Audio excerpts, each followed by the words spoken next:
Yes, guys, welcome back to the Irish Hotspur with your boy Big Dave, and we are back in action 72 hours after beating Brentford as we take on Everton at Goodison Park tomorrow in the lunchtime fixture. Of course, kickoff 12:30 as we continue our ascendancy on the Champions League spots. While it's also crucial that we win, is that Arsenal and Liverpool are playing each other this week. If that ends in a draw, which would be ideal, it means we'll move, I think, 1 point within Arsenal and also close the gap on the top to Liverpool to 6 points, which would be absolutely ideal. Also, heading into this game, it is worth noting that Postecoglou did say he might make 1 or 2 changes, with it only being 72 hours between the games. So be interested to see what lineup comes out. So I'm going to give you the predicted lineup that I think Ange might select. Give me your predicted lineup in the comment section below. And as I'm giving my thoughts while I'm selecting them, maybe give me your thoughts as well. So let's get straight into it. And Vicario does retain his place between the sticks. He's going to be called into action a lot in this game, especially from set pieces. If you've noticed a recent pattern going on, and it's been happening since December, any set pieces the oppositions get, they're swinging right in on top of Vicario. And I wonder, is that a weakness where they're maybe looking to exploit that a little? So he will have to stand up to that test and also be switched on from crosses coming in as well, because that's basically what Everton are going to do. We know what Sean Dyche likes to do. I would also like to add, I think it'd be absolutely crucial for him to keep a clean sheet. That's now 13 games without a clean sheet in a row, and it'd be nice to get back to that. And if he does keep a clean sheet, it would almost ensure victory for us. Now, moving on to left back, and we will go with Destiny Udogie. I do think he keeps his place here.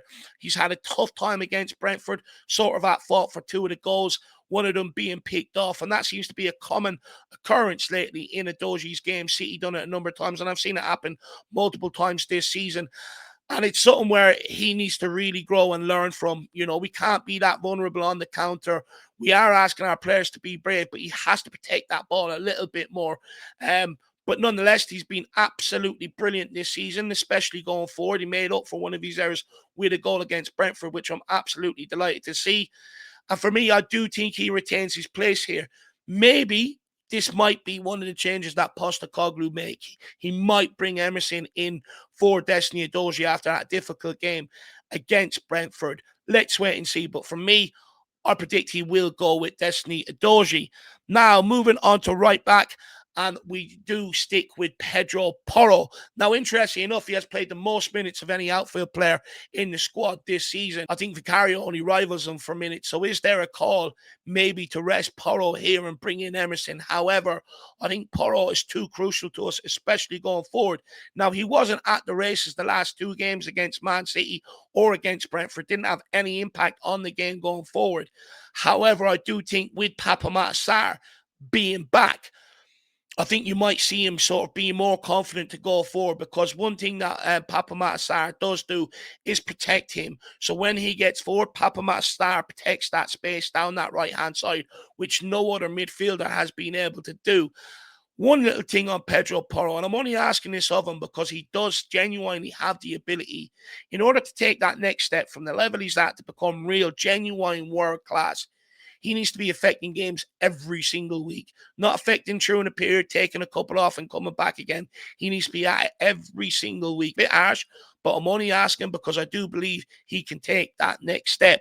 Now, moving on into the centre-back partnership, and we'll start with the right-hand side.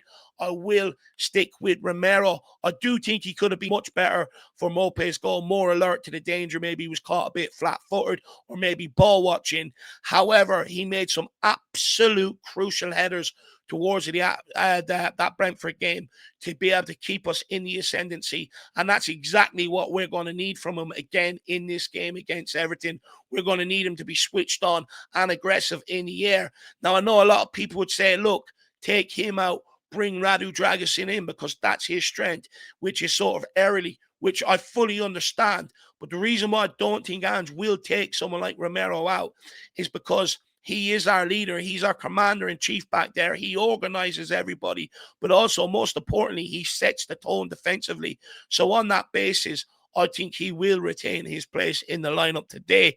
And moving on to the left-hand side, I will stick with Mickey van de Ven. I think Postecoglou will too. The reason being his pace is absolutely crucial for us, keeping that high line and playing it with great effect because of how good he is on the ball as well. Also at 6'4", should be okay to handle himself here aerially. Absolutely crucial to this. Absolutely love the kid. I'm one of the best defenders I've seen at Tottenham in a long, long, long time. And he is a real Rolls Royce. Moving into midfield, there's going to be a bit of debate here, and I'm still sort of toying with it myself. Do I start someone like Zinedine Salzburg, who had an absolute brilliant impact off the bench against Brentford? You know, he gave us a bit of steel in midfield, that bit of protection that maybe we were lacking. But on the ball, I thought he was absolutely excellent. No dawdling on it, one touch, bang, move it forward. And he really did sort of affect that game, affect that performance. And I do believe he probably should be rewarded for it and might be rewarded for it. However, there is that argument with Hojbjerg. Is he better as an impact sub than he is as a starter? And I think there is merit to that argument personally. And the reason why I think he is better as an impact than he is as a starter, because at the start of games, that's when teams are fresh. They look to get pressure on you. They have the energy to get pressure on the ball. So he doesn't have as much time on the ball to be able to take his touch, sort himself out, and find his range. Whereas later in the games, when teams are tired, he has a lot more time on the ball, which means he's a lot more effective. Because when he does have that time, he can play that pass. It's just when we're asking him to play the quick, intricate stuff, you know, earlier on in the games, it takes him a while to settle in. So on that basis, tactically, I'm actually going to keep Hojbjerg to come off the bench later on in the game when we will need that, when we do tire out. And I'm actually going to start Rodrigo Bentancur again. Now, I know he was absolutely awful against Brentford, wasn't at the races against Man City, but the fact that he only played 45 minutes, he would be the fresher of the midfielders because he was taken off at halftime. So I would actually start him here. And the reason being, technically, he's absolutely brilliant. In possession, he's brilliant. And for the first sort of period of that game, we do need him to be able to set the tempo going forward with how consistent he is on the ball. And then after that, it's up to him what he wants to do. But just to start the game, I think Rodrigo Bentancur is the right choice to make. Now, moving on to the right side of the midfield tree. And my hero is back. The unsung hero of the squad is back. Pape Matar Sarr, after his country were knocked out of the AFCON. I'm absolutely buzzing to have him back. He's our enforcer in midfield. He's the guy that helps protect a lot of the counterattacks. We've been hit very easily on the counterattack over recent weeks when he hasn't been there. With him being back, he'll help turn ball over in the opposition half, which we haven't done to great effect, but also give Porro that protection down the right-hand side, which teams have exploited the last few weeks. Rashford, Doku, Brentford, you know how to go down that side as well. With Sarr being back, he'll completely tighten up that side. And I'm absolutely buzzing to have him back. And you know what? I don't think he gets enough credit technically as well. The reason why he plays here consistently when he is fit is because he's technically better on the ball than Ollie Skip is. Ollie Skip had a good game against Brentford for the first 45 minutes. Good energy. Didn't really lose possession. However, his passing was very, very safe.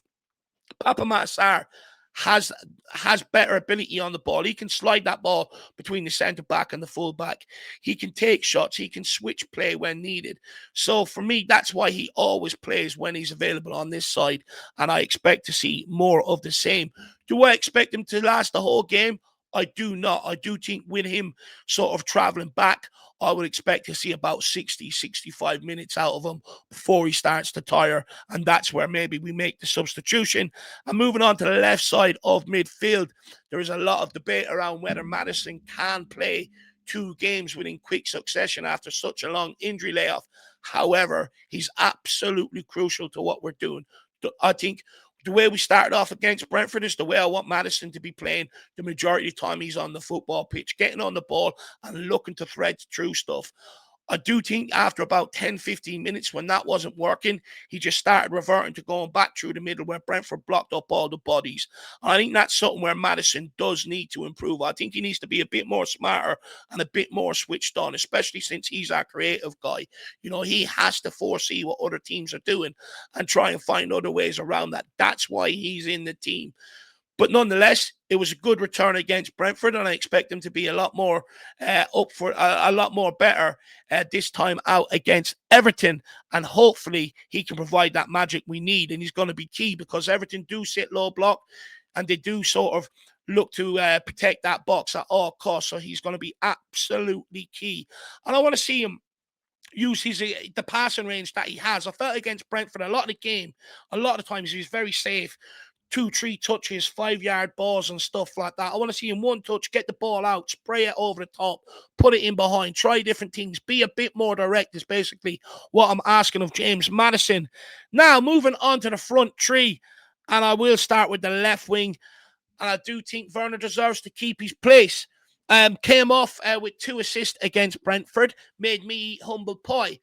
However, I do think he might struggle with the same problems he did in the first half against Brentford, which is Everton are going to sit everybody behind the ball. I think Seamus Coleman might be back. He's strong, he's physical, and he's quite quick for his age as well. And Everton are not going to play that high line, so I don't think there's going to be much chances to be able to sort of feed him in behind with a lot of space to be able to use his pace, which we used to great effect against Brentford down the sides. I don't think that's going to be there. We're going to have to get the ball out to him very, very quick. It's going to have to be one touch out of his foot and look to get that ball in. Moving on to the right side, I know there's a clamour of calls for Brennan Johnson to be rewarded after making his impact against Brentford. And to be fair to the guy, I argue if Kulusevski was still on the right-hand side, he wouldn't have been in that position to be able to tap it in. So although it was an easy goal, his sort of positionness and willingness, got him there where I don't think it would with Kulu. However, going into this game, Goodison Park is a very tight, narrow pitch. And like Werner on the other side, I think it's going to be a very compact game. There's not going to be much space. And we do need our technicians in there, our technical players. And on that basis, because we won't be able to use Brennan Johnson's best assets, which is exploit the space in behind, which is much more effective against big teams when he does do that. I think this game, for me, I stick with Dejan Kulusevski. Don't get me wrong. I found myself very, very frustrated with him the last while, especially against Brentford. When the ball got out to him, he didn't seem to want to try different things, go on the outside of his man. There was no urgency in his play. It was all very safe. Now, I have no problem him cutting in on his left foot the whole time. But then use that to your advantage. Curl shots. Put balls in towards the back post and get Werner to run in on them, Richarlison and stuff like that. The problem is with Kulu, he doesn't know what he's going to do, so no one else knows what he's going to do with the ball when he cuts inside either. In terms of our players, what positions to get in, because he usually plays very safe. So I want to see him be a lot more effective in games. Saying that, it was him that played that ball through for Timo Werner that got us going in that second half, but he played that through coming through the middle. So I want to see him step up. If he doesn't, I'll be very quick to haul him off after 50, 55 minutes and bring Brennan Johnson on. No problem at all, and see what he can do if he can change the game. And then that brings me on to the man of the hour who was returning to his old stomping ground, and that is Big Rich. And he couldn't be returning in any more favourable form than what he is.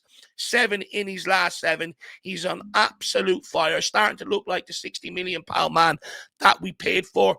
Can it continue today? I bloody hope so, because we're going to need him. That fox in the box, that presence that he gives us, that poacher sort of instinct, we will need that in the box. We will look to test Everton, balls in behind, crosses, and he needs to be alert and ready for any ricochets, any bounces, or even anything he can get his head on. One little criticism. I do think at times he doesn't make enough moves in the box for crosses. Sometimes I think he's very quick just to get himself more or less in, around where the goalkeeper is central. But at times, I do think he could make better options, a run towards the near post or a run towards the far post and almost force the winger's hands on the area to cross it. Sometimes I don't think he does that enough, and that's what great strikers do.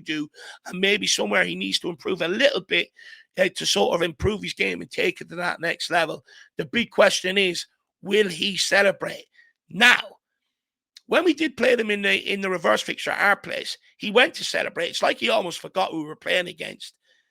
I'd love him to celebrate personally, but I don't think it will. He does respect Everton. But guys, that's my predicted lineup. Make sure you give me yours in the comment section below. Smash a like if you do enjoy these. Put your comments in. And I'll hopefully see you all back here for 9:30 in the morning for the pre-match build-up. As always, come on, you Spurs. In the mighty Ange we trust. We never stop. Let's go.